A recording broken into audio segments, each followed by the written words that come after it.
ଯାଇଥିଲି ସିଆଡ଼େ ସେ ଏମିତି କହିଲା, ଏ ଭଲ କଥା ନୁହଁ, ଇଏ ନେଲା କୁଆଡ଼େ ଯାଇଛି, କଦଳୀ ଖାଇଲା, ଜେଣା ବାଟରେ ଗଲା। ମୁଁ ତାକୁ ଯାଇଥିଲି କହିବାକୁ, ଦେଖିଲା ବେଳକୁ ସେ କହିଲାନି। ମୁଁ ଯାଉଛି ପାଣି ପିଇଦେବି। ଆରେ ପାଣି ପିଇବି, ହେଲେ ପାଣି କେଉଁଠୁ ଆସିବ? ପାଣି ତ ନାହିଁ, କ'ଣ କରିବି?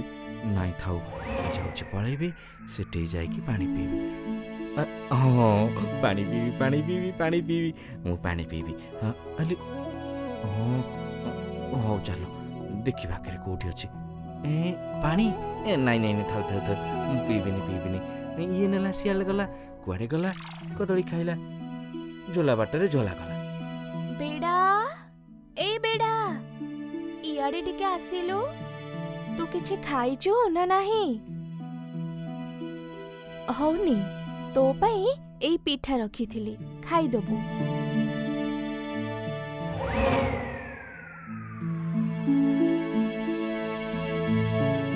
ଏ ବେଡ଼ା, ଏ ରହ ରହ, ମୁଁ ଅଭଡ଼ା ଆଣିଥିଲି, ଏକା ଖାଇପାରିଲିନି। ଏଇ ନେ, ତୁ ଖାଇଦବୁ।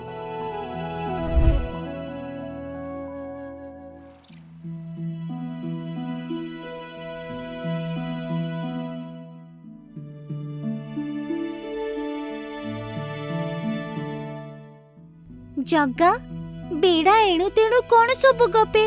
ତା ମନରେ କ'ଣ ସବୁ ଚାଲିଛି? ତା ମନରେ କିଛି ନାହିଁ, ପୁରା ନିଷ୍କପଟ। ସେ ଦିନ ଦିପହର କିଛି ନ ମାନି ନରେନ୍ଦ୍ର ପୋଖରୀ କାହିଁକି ସଫା କରେ? ସେ ପାଗଳ ସତ, ହେଲେ ସ୍ୱଚ୍ଛତାକୁ ନେଇ ତା ମନରେ ଗୋଟେ ବସା ବାନ୍ଧି ହେଇଯାଇଛି। ତା ମନ ଯେତେବେଳେ କହୁଛି ସେ ଖରା ତରା କିଛି ନ ମାନି ମୋ ସ୍ନାନର ସ୍ଥାନ ନରେନ୍ଦ୍ର ପୋଖରୀକୁ ଆସି ସଫା କରୁଛି, ଏହା ମଧ୍ୟ ମୋର ଏକ ପ୍ରକାରର ପୂଜା ଅଟେ। ତା ଅଜାଣତରେ ହେଉ ପଛେ ସେ ମଧ୍ୟ ମୋର ଏକ ସେବକ ଭକ୍ତ, ତେଣୁ ତାର ସବୁଦିନ ପାଇଁ ଖାଦ୍ୟର ବ୍ୟବସ୍ଥା ମୁଁ କରିଦେଇଛି। ତାକୁ କେହି ନା କେହି ପ୍ରତ୍ୟେକ ଦିନ ଖାଇବାକୁ ଦଉଛନ୍ତି। ଆମକୁ ଯଦି କେହି ପାଗଳ ଲୋକଟାଏ ମିଳିଯାଆନ୍ତା, ତାହେଲେ ଆମେ ସହଜରେ ତାକୁ ନେଇ ବନ୍ଦୀ କରି ରଖିବା, ତାକୁ ଆମେ ସେବକ କରିବା, ଆଉ ତାପରେ ସେ ଆମର ସବୁ କାମ କରିବ। ଆମକୁ କିଛି ଗୋଟେ ଉପାୟ ପାଞ୍ଚିବାକୁ ପଡ଼ିବ। ଆଚ୍ଛା ଭାଇ, ତୁମର ଏଠି କେହି ପାଗଳ ଲୋକ ଅଛନ୍ତି କି? ଲୋକେ ମିସ୍ତ୍ରୀ, ମୁଲିଆ, ବ୍ରାହ୍ମଣ କି ବାରିକକୁ ଖୋଜନ୍ତି, ହେଲେ ମୁଁ ମୋ ଜୀବନରେ ପ୍ରଥମ ଥର ପାଗଳକୁ ଖୋଜୁଥିବା ଲୋକଙ୍କୁ ଭେଟୁଛି। ହଁ କୁହ, ପାଗଳ ପାଖରେ ତୁମର କି କାମ?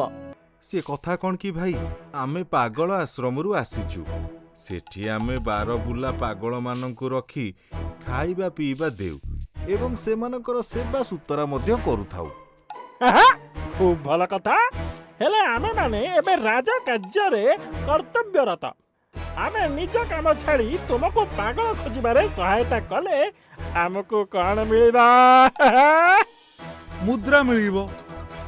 ତାହେଲେ ଗୋଟେ କାମ କରନ୍ତୁ, ସେଇ ବରଗଛ ମୂଳେ ଗୋଟିଏ ପାଗଳ ବସିଛି, ଯାଅ ତାକୁ ଧରି ନେଇଯାଅ।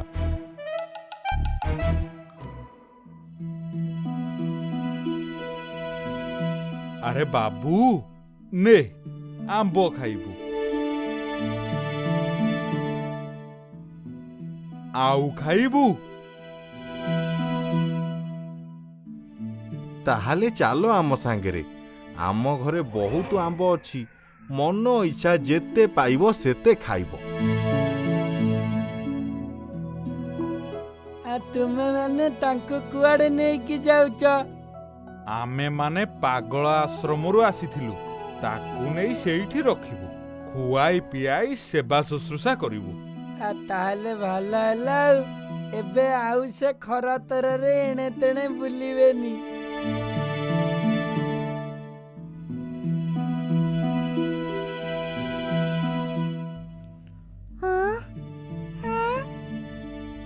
ବେଡ଼ା ତ ଉପର ବେଳାଇ ପାଖାପାଖି ବୁଲୁଥାଏ, ନହେଲେ ପୋଖରୀ ସଫା କରୁଥାଏ। ମୁଁ ତା ପାଇଁ କଦଳୀ ଦିଟା ଆଣିଥିଲି, ହେଲେ ତାର ଦେଖା ନାହିଁ, କୁଆଡେ ଗଲା କେଜାଣି?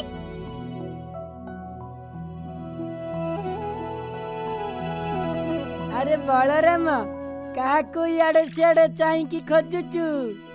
ଏଇ କଦଳୀ ଦିଟା ଦବାକୁ ବେଡ଼ାକୁ ଖୋଜୁଥିଲି, ହେଲେ ତାର ଦେଖା ଦର୍ଶନ ନାହିଁ। ସିଏ କ'ଣ ଆଉ ଅଛି? ମୁଁ ଆଜି ପରା ବାଟରେ ଦେଖିଲି 2 ଜଣ ଲୋକ ତାକୁ ପାଗଳ ଆଶ୍ରମକୁ ନେଇଗଲେ। ସେମାନେ କହିଲେ ସେମାନେ ସେଠି ରଖି ତାକୁ ଖାଇବାକୁ ଦେବେ ଆଉ ତାର ସେବା ଶୁଶ୍ରୂଷା କରିବେ। ବଳରାମ, ମୋର ଟିକେ କାମ ଅଛି, ଡେରି ହେଇଯିବ, ମୁଁ ଆସୁଛି ହେଲା। ପାଗଳ ଆଶ୍ରମ? ଆମର ତ ଏଠି କୋଠି ପାଗଳ ଆଶ୍ରମ ନାହିଁ। ମତେ ଲାଗୁଛି ତାକୁ କେହି ଭଣ୍ଡେଇ ନେଇ ଯାଇଛି। ତାର କିଛି କ୍ଷତି ହେଇପାରେ। ମତେ ଜଗାକୁ ଡାକିବାକୁ ପଡିବ। ଜଗା, ତୁ କୋଉଠି ଅଛୁ? ଶୀଘ୍ର ଆସେ। ବଳରାମ, କଣ ହେଲା? ତୁ ଏତେ ଆତୁର ହେଇ କାହିଁକି ଡାକିଲୁ? ଜଗା, 2 ଜଣ ଲୋକ ବେଡାକୁ ଭଣ୍ଡେଇ କୁଆଡେ ନେଇ ଯାଇଛନ୍ତି। ସେମାନେ ତାର କିଛି କ୍ଷତି କରିପାରନ୍ତି। ଆମକୁ ତାକୁ ଉଦ୍ଧାର କରିବାକୁ ପଡିବ।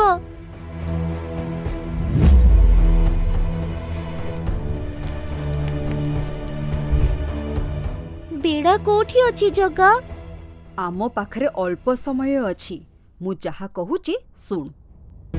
ହଁ?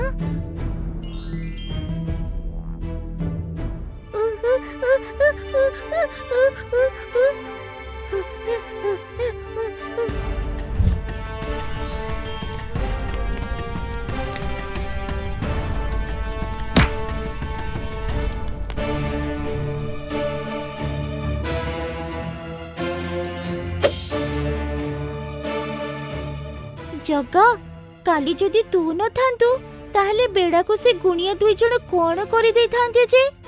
ବେଡା ପାଗଳ ହେଲେ ବି ସେ ମୋର ସେବକ, ମୋର ଭକ୍ତ। ତାକୁ ଉଦ୍ଧାର କରିବା ମୋର କର୍ତ୍ତବ୍ୟ। ଆଉ ହଁ, ମୋ ଭକ୍ତ ଉପରେ ଅତ୍ୟାଚାର ମାନେ ମୋ ଉପରେ ଅତ୍ୟାଚାର, ଯାହା ମୁଁ କେବେ ହବାକୁ ଦେବି ନାହିଁ। କେତେ ଭକ୍ତ ବତ୍ସଳ ମୋ ଜଗା। ଜୟ ଜଗନ୍ନାଥ।